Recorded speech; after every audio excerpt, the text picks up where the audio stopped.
He was extremely, extremely witty and funny.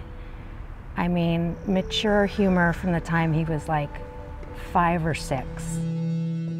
And by his sophomore year of high school, his mother says, Griffin Hoffmann had grown into a teenage tennis star, a young adult with a big heart, who was still a kid at heart.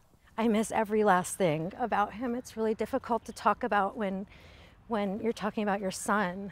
But Kerry Cohen wants the world to know about the anxiety Griffin suffered, like so many teens during the pandemic, experimenting with cannabis, then prescription pills. I also had many conversations with him, and so did his dad, about the dangers. You know, he knew there are a few things you never ever do. But it sounds like you wanted him to talk to you about all of this. Definitely, and we made it very clear, like, you're not going to get in trouble. This is what it matters, is discussion. Then, on a Monday morning in March, a school day, Griffin's father went to wake him up. His dad threw open my bedroom door and said, "Kerry, get up. Something's wrong with Griffin." The first thing I saw was his hand, because his dad was holding it, trying to find a pulse, and there was no pulse. And it was just blue. Did you already have a sense about what might have happened? I figured in the beginning that he took something. He must have taken something and not known. And right away they found those blue pills.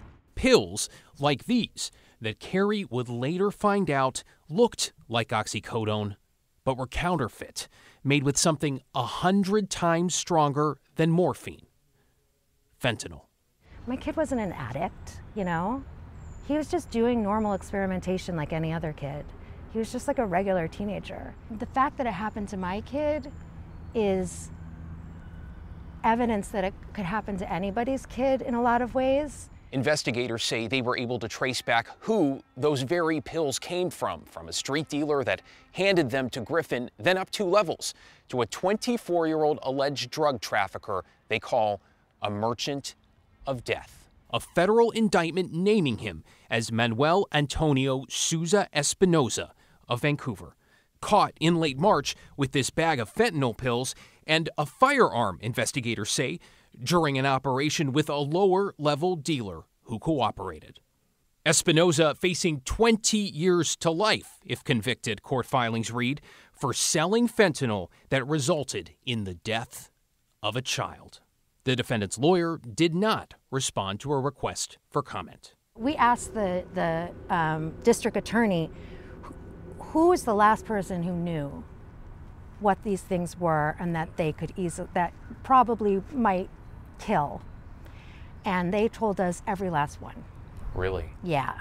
Last year alone, we had 11 deaths in the state of Oregon from young people under the age of 18. And while U.S. Attorney Scott Ospog declined to discuss the specifics of Griffin's case, the explosion in Oregon of the synthetic drug that's easier to transport and cheaper to make means his office is battling an epidemic. We can't prosecute our way out of these cases.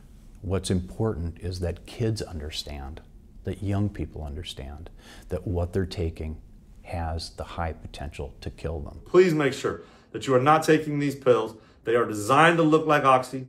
Which is why the principal at Griffin's school, McDaniel High in Northeast Portland, posted a plea a day after the 16-year-old died.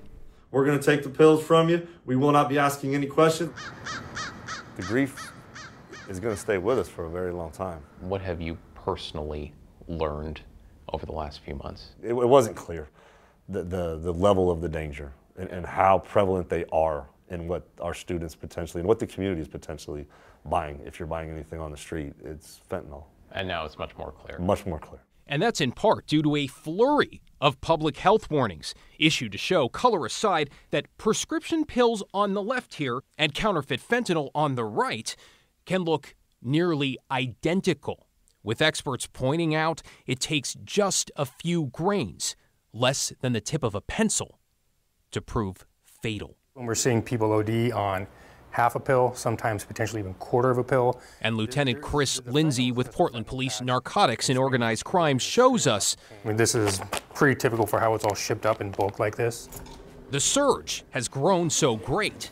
This section of this vault is dedicated exclusively to fentanyl storage. In their secure drug vault, fentanyl has its own section.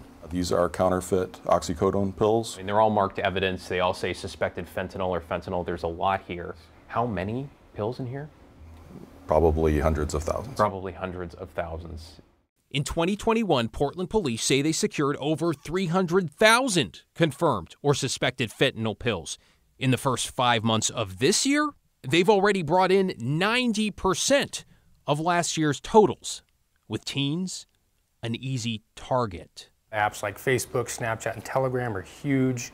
We're seeing it on the dark web as well. This is very preliminary. We're starting to see them come in the form of counterfeit Xanax now.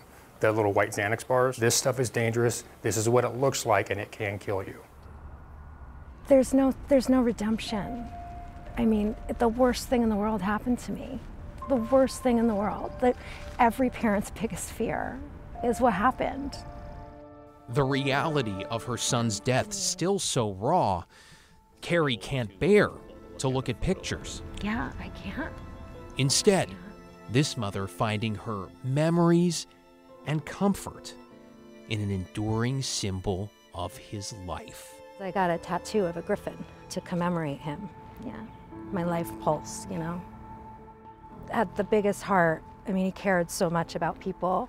That's what I want. I want people to remember his humor and his heart.